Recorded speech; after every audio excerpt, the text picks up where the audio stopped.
Need to turn the temperature down.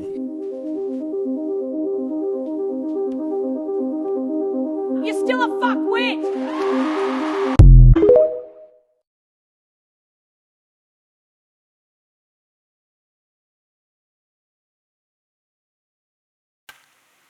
There comes a time in a great person's life that they have to decide to play ball another day or go down the rabbit hole like in Alice in Wonderland. Like they say, when you go deeper, you start to smell the decay. So repeat after me, live life your way, continue to disobey.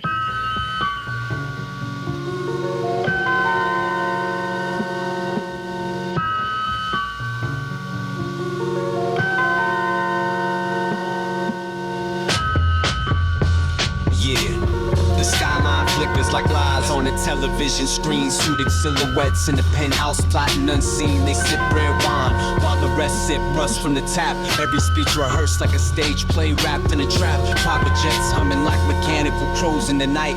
Gold cuffs shining while they sign away people's rights. Handshake deals in a marble hallway with no cameras on. Then they preach about justice with the same crooked yawn. You know the type. Yacht parties drifting through the Adriatic, silk tie loosened while the markets crash automatic. They laugh and cigar smoke thicker than the winter storm, selling fear to the public like a product to perform. Backroom poker with the faded nations in the pot. They gamble with your future like the chip on the slot. Every promise just another polished political prop, while the workers in the city feel the pressure drop.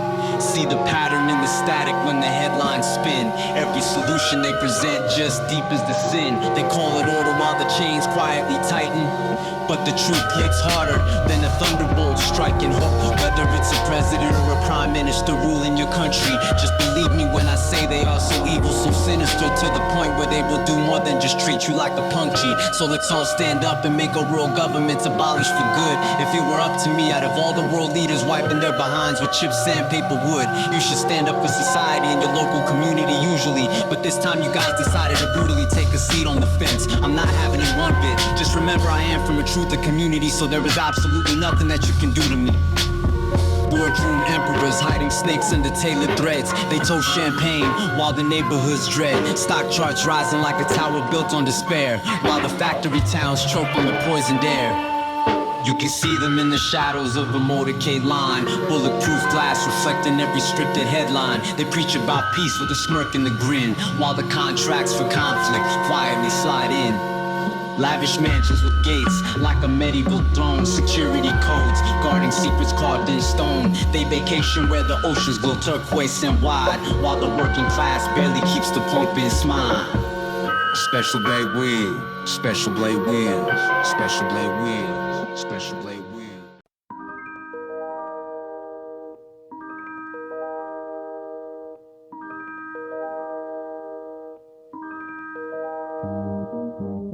Big takes, whispering plans like conspiratorial songs. They engineer the chaos, then present the calm. Every crisis becomes a ladder, they climb to the top, and the truth gets buried in the media crop. But the cracks in the palace walls are starting to show, because the truth spreads quicker than they control. From alleyway speakers to the underground beat, every lyric's a spark in the concrete street. Whether it's a president or a prime minister ruling your country, just believe me when I say they are so evil, so sinister, to the point where they will do more than just treat you like a punk G. So let's all stand up and make our world governments abolish for good. If it up to me, I have all the world leaders wiping their behinds with chips, sandpaper, wood. You should stand up for society in your local community usually, but this time you guys decided to brutally take a seat on the fist. I'm not having it one bit. Just remember I am from a truth of community, so there is absolutely nothing that you can do to me. So I'm scribbling rebellion in a rhythm that cuts deep. Every bar like a hammer on the chains of the elite. From the city block echo to the global frequency, truth ricochets through the lies like electricity. They tried to drown the message in a sea of distraction, celebrity gossip and digital satisfaction. But the veil lifts slow when the questions ignite, and the people start seeing through the script at night. Every tyrant in history thought the same old thing, that their throne was eternal like a permanent king. But the clock keeps ticking and the walls always fall when the voices of the many finally answer the call. So if you hear this playing through the speakers in the dark, know it's more than a song, it's a revolutionary spark. The rabbit hole's deep, but the truth is the key, and once you see the change, you can never unsee. Whether it's a president or a prime minister ruling your country, Just believe me when I say they are so evil, so sinister. To the point where they will do more than just treat you like a punk, G. So let's all stand up and make our world governments abolish for good. If it were up to me, I'd have all the world leaders wiping their behinds with chips, sandpaper, wood. You should stand up for society and your local community usually, but this time you guys decided to brutally take a seat on the fence. I'm not having it one bit. Just remember I am from a truther community, so there is absolutely nothing that you can do to me. Now do you see what you've created? You simply cannot close a black hole, open it's in orbit, and that's exactly what you people have done. You have doomed us all.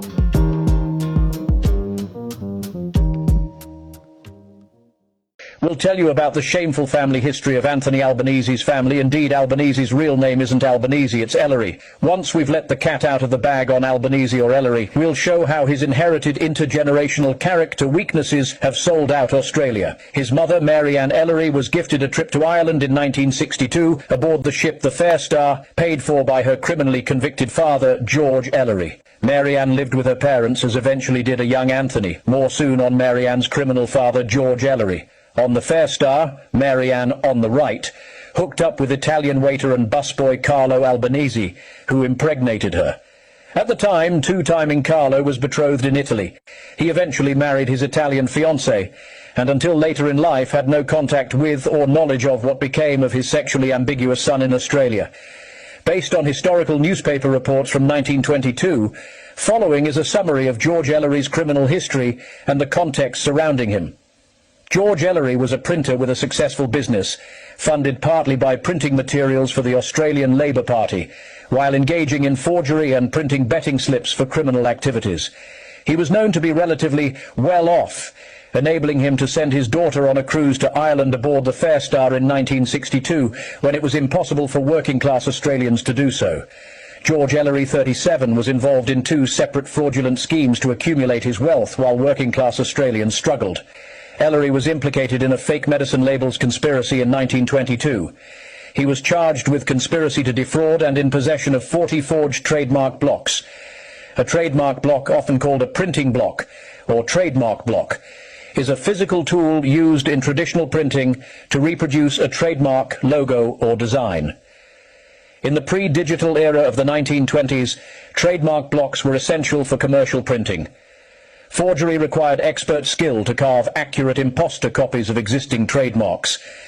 Counterfeiters like Ellery exploited these blocks to produce fake labels at scale, undermining trust in known brands and defrauding businesses like the Sydney Importing Company, which imported trusted branded medicines.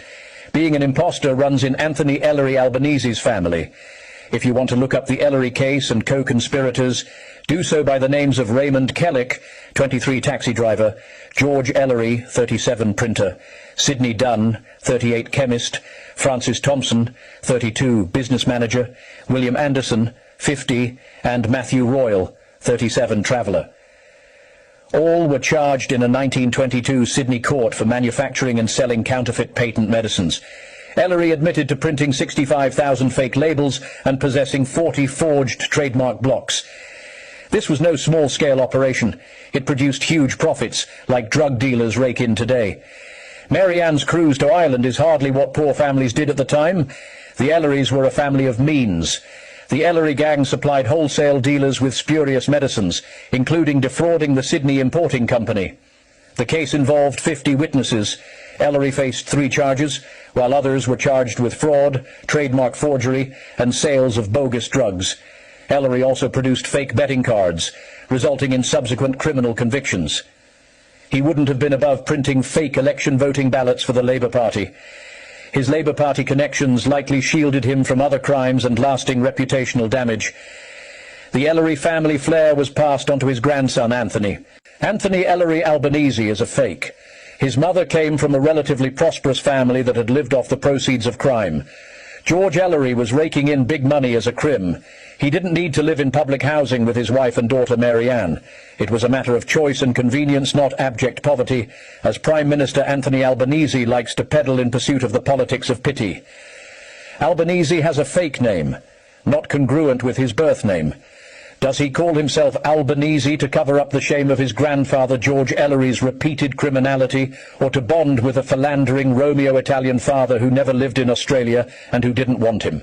Now look, is the grandson guilty for the sins of his grandfather or the poor judgment of his loose mother? The answer is absolutely not. However, as the old saying goes, the apple doesn't fall far from the tree, and you can't escape the destiny of your DNA. When Albanese engages in misdirection or equivocates, we must ask, is it the character of old George Ellery or the poor judgment of Mary Ann Ellery we're witnessing? For example, Anthony Albanese was told by federal police and ASIO that so-called anti-Semitic attacks in Australia were being committed by a foreign actor.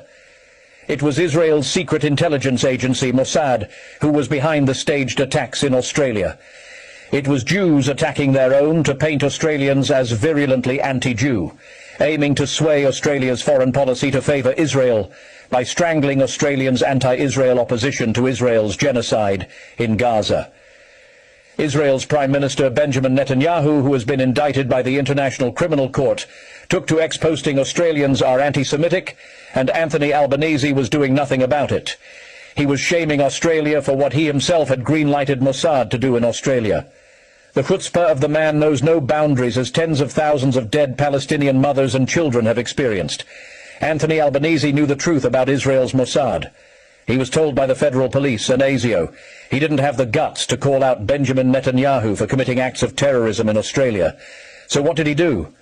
Instead of publicly unmasking the Jews and Israel, he cowered and grovelled before rich and powerful Jews in Australia.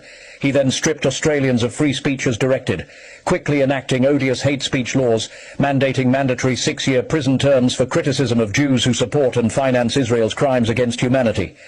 As cover, he said, it was for all minorities in Australia, despite existing narrower, targeted, specific legislation with clear definitions. The new laws are purposely vague to specifically suit Jews and Israel. At least old George Ellery owned up to his mischief in Dobbed and his co-conspirators. His grandson did no such thing in the great anti-Semitism scam. Instead, he doubled down and persecuted the victims, the Australian people. Anthony Albanese took away their free speech ability to call out Jewish mischief and menace. This happens all too often in Australia as the media covers for Jews, as it did during the recent manufactured anti-Semitism hysteria, helped and fueled by a corrupt Jew-captured Australian media that covers for Jewish mischief and Israeli menace. Most Australians don't even know one of the 2 Jewish owners who bought the New York World Trade Center towers weeks before they were demolished on 9/11/2001. Was an Australian Jew, Frank Lowy, founder of the Westfield Shopping Centre empire. He and his New York Jew partner, Larry Silverstein, cleaned up with a $4.5 billion insurance payout on asbestos-riddled buildings brought down in a Mossad masterminded operation executed by American domestic agencies to justify the wars against terror abroad, to benefit Israel and the American military-industrial complex, to profit from the wars, and to run down old weapons stockpiles and test existing new weapons and develop new deadly technology raking in billions. There's the Mossad name again, as it was in 1962 when President Kennedy was assassinated for opposing Israel building covert nuclear weapons, using stolen American technology and enriched uranium. Look up the Apollo affair and the NUMEC company based in Apollo, Pennsylvania. Israel got its weapons. It covertly built a world-destroying arsenal in Dimona in Israel and refuses International Atomic Energy Agency inspections, let alone admit that it has nukes. At the same time, it points the finger at Iran over its nuclear program and fails to mention that Iran is International Atomic Energy Agency compliant. Iran has been a member of the International Atomic Energy Agency, IAEA, since 1959. As a member, Iran is subject to IAEA safeguards and inspections to ensure its nuclear program remains peaceful.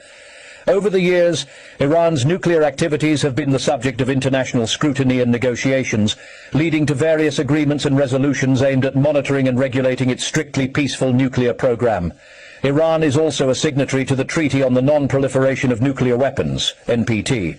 Iran signed the NPT in 1968 and ratified it in 1970, making it one of the original and most committed parties to the treaty. The NPT aims to prevent the spread of nuclear weapons, promote peaceful uses of nuclear energy, and further the goal of disarmament. In contrast, to this day, Israel refuses IAEA inspections or to sign the NPT. Heck, it won't even admit its nuclear arm to the teeth. Remember that next time you hear about Israel wanting to attack Iran or have America do it as its proxy, it's Israel who is the nuclear protagonist and danger. We're being lied to, and only our free speech can protect Australians and the national interest. Jews don't want this. Their interests are Israel first and foremost, right or wrong. There are seditious Jewish traitors, and they're lackeys amongst us, and our politicians refuse to protect us. As whereas former Labour Prime Minister Gough Whitlam did stand up for Australia against the Jews, whilst Anthony Albanese abandoned Australia during the anti-Semitism hysteria, we'll shortly let Gough Whitlam tell you in his own words his story of defiance against the Jews. Some believe he got sacked for defying Israel. It's not the last time Israel and Mossad have undermined an Australian Prime Minister. Former Prime Minister Kevin Rudd has his own story to tell. What have Australian Prime Ministers and the Jew vassal media said about Israel's blatant hypocrisy potentially driving us to World War III? They're saying nothing. How can that be? Thanks to Albanese's vague hate speech laws to favour Jews, you could go to jail for a mandatory 6 years if you say Jews have captured Australia's politicians, its foreign policy and the media. Anthony Albanese must come clean if he wants to be re-elected as Prime Minister. He must tell us about Mossad's involvement in Australia. George Ellery squealed when caught. Anthony Albanese should too. Or is Australia to be delivered into the arms of Jewish blackmailers who have the goods on Anthony Albanese? At least former Labour Prime Minister Gough Whitlam had the resolve to stand up to the Jews when they tried to blackmail him to capture Australia's foreign policy. We already know Peter Dutton is fully owned by the Jewish lobby. In July 2024, powerful Melbourne Jews took Dutton on an all-expenses-paid junket to Israel to meet Israeli power brokers, promising Jewish support from Australia's mere 120,000 Jews. Jewish political donor money makes up for the lack of a large or meaningful voting bloc in Australia.